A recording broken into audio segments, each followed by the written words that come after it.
বিসমিল্লাহির রহমানির রহিম। সুপ্রিয় দরবারি ভাই, আজকের ভিডিওতে অলিকুল সম্রাট খাতেমুল আউলিয়া মুসলিহ আজম গাউসে মুখতার হজরতুল আল্লামা শাহ আব্দুল মালেক মহিউদ্দিন আল কুতুবী আজমি রহমতুল্লাহি তাআলা আলাই বাবাজান কেবলার জীবনী সম্পর্কে আলোচনা করা হবে। সুপ্রিয় দর্শক, গাউসে মুখতার বাবাজান কেবলার আব্বাজান হজরত হাফেজ শামসুদ্দিন রহমতুল্লাহি আলাই সাহেব একজন বিখ্যাত হাফেজ ছিলেন। তৎকালে সুদূর হিন্দুস্তান থেকে কোরআন হিফজ করে এসেছিলেন। উল্লেখ্য যে সেকালে শঙ্খ নদীর দক্ষিণ থেকে সুদূর আকিয়াব পর্যন্ত উল্লেখযোগ্য কোনো হাফেজ ছিল না, যার ফলে হুজুরের আব্বাজানের কাছে সাতকানিয়া, বাঁশখালী, চকরিয়া, মহেশখালী, কক্সবাজার, রামু, উখিয়া, টেকনাফ, মংডু, বুচিংডং এবং রেঙ্গুইন থেকে শত শত ছাত্রের আনাগোনা ছিল।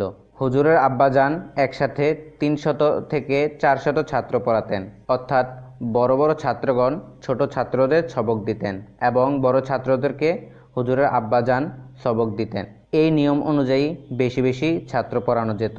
এদিকে আন্দরবাড়িতে হুজুরের আম্মাজান সাহেবা কুতুবদিয়ার কেন্দ্রস্থানে অবস্থিত প্রসিদ্ধ মৌলভী বাড়ির মাওলানা মঈনুদ্দিন সাহেবের কন্যা ছিলেন। বিদায় ধর্মীয় জ্ঞানে জ্ঞানবর্তী ছিলেন। তিনি কোরআন শরীফের অর্থ ও সংক্ষিপ্ত তফসিরও করতে পারতেন।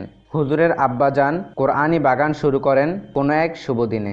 হুজুরের আব্বাজান কেবলা ব্যক্তি হিসেবে অত্যন্ত পরহেজগার, খোদাবিরু, আমানতদার আর সততা ও ইবাদতগুজার হিসেবে সমাজে অপামর জনতার শ্রদ্ধা ভালোবাসার পাত্র ছিলেন।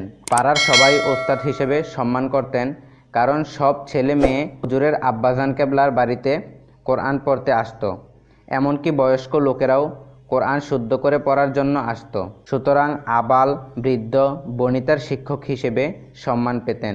আমাদের সমাজে একটি কথা প্রচলিত আছে, গোবরে পদ্ম ফুল। এ কথাটা বলা হয় এমন ব্যক্তিকে লক্ষ্য করে যার পূর্বাপর কোনো নাম খ্যাতি নেই, নিচু বংশের লোক, অথচ লোকটি স্বীয় অধ্যবসায় একান্ত সাধনায় আল্লাহর উপর নির্ভর করে প্রয়োজনীয় জ্ঞান ও অভিজ্ঞতা লাভ করে সমাজের উচ্চস্তরে পৌঁছে গেছে। এটা দুর্লভ ব্যাপার হয়ে থাকে। কিন্তু আমার কথা হলো, একটি সুন্দর কোরআনি পরিবেশ, ওহীলব্ধকৃত কোরআনি বাগানে সকাল সন্ধ্যায় সারাক্ষণ তেলাওয়াত চলছে। হুজুরের আব্বাজান যেমন বড় হাফেজ, পরহেজগার, ইবাদতগুজার, অপরদিকে হুজুরের আম্মাজান সাহেবাও বড় আলেমের মেয়ে হওয়ার সুবাদে কোরআন তেলাওয়াতে অনন্যা এবং সাথে সাথে কোরআনের অর্থ, মর্ম ও তফসির বুঝতেন।